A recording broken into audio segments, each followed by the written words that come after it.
Ladies and gentlemen, Smart REIA is very simple to use, and every investor who's buying an investment property must use this, because this is probably the only tool that is available that tells you what an investment property would end up costing you. Now, if you were to go to an accountant and ask them to do these numbers for you, they'll happily do it, but they'll send you an invoice for it. But if you know what you are buying, the assumptions or things about the kind of money that you'll be borrowing and how much the interest rate is going to be, the type of property, the kind of rent is going to pull in, if you know just these little things, you can figure out what that property will end up costing you, or whether or not it will be cash flow positive or negative for you. So let's dive straight into it.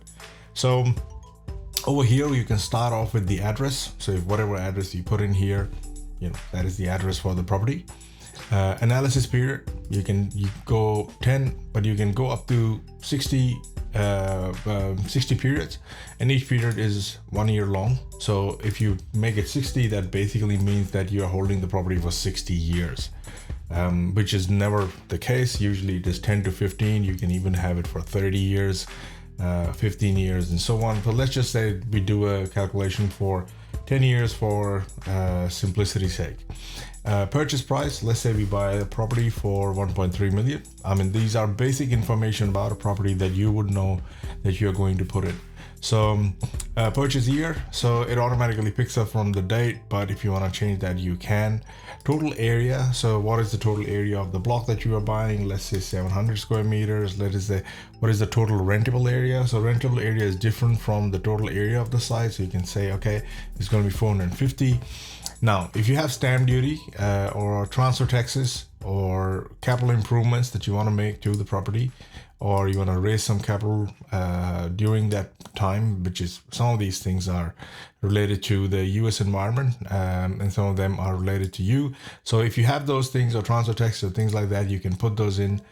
For example, over here, I'm just going to go with a percentage of the board value, so I can put times 5%, or you can use the calculators that are available and made available from government websites and so on, about the different land tax offices and so on. So you can do those calculations, enter the value that you are buying, because that's a whole separate different level of calculation that we do not incorporate into our applications, because they are subject to change.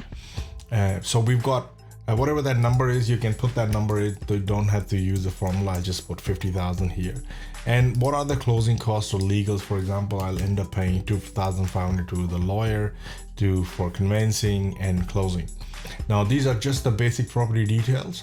Now, always remember, all our blue cells for all our application is very standard, and I say that in almost every video.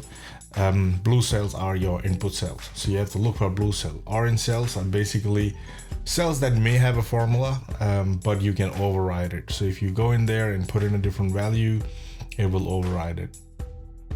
Now, sale reversion value is basically what we are assuming is that if we are going to hold it for 10 years, what are we going to be able to sell it for at the end of those 10 years? Because there is any analysis or any model that you do on acquisition has to have an end date, which means that, okay, 10 years later, I'll sell the property. Let's see what I make in 10 years.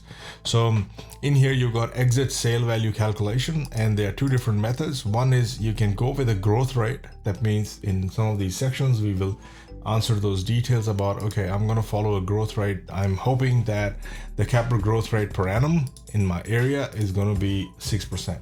Now, if you don't want to do that, and you have in US, you've got cap rates and things like that, and you've got NOI cap rate valuation method, which you can use, and you can select that as well. In that scenario, that growth rate would not matter.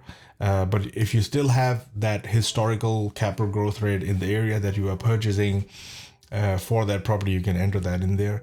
Then you have an exit cap rate, which is what you think will be the cap rate in 10 years time. So if the current one is going in at 6-7%, you can enter those things here. And if you don't see that changing, it's very difficult to say that in the future. And calculating cap rates into future is a whole different chapter. So what we do is we go with ballpark assumptions because those assumptions are very, very small. Those discrepancies are very small or negligible because you want to look at the overall bigger picture. That's why it is the smart real estate investment analysis. So you've got exit cap rate that you enter that, sale closing costs at exit, at the time, if you have to engage a real estate agent to market your property, what is the commission that you will end up paying them. So you can say, okay, when I sell it, I'm looking at about, let's say, 3%. Future sale value. Now, if you know for sure that in 10 years time I am going to be able to sell the 1.3 million, in 10 years time should be about 3.2 million in 10 years time, then you enter 3.2 million here manually, and it will override the calculations that you achieve either by NOI cap method or the growth rate method. So always change that. I'm leaving it at growth rate for the time being, and I'll show you both of them in the examples. But those are the two basic things under property details and sale reversions.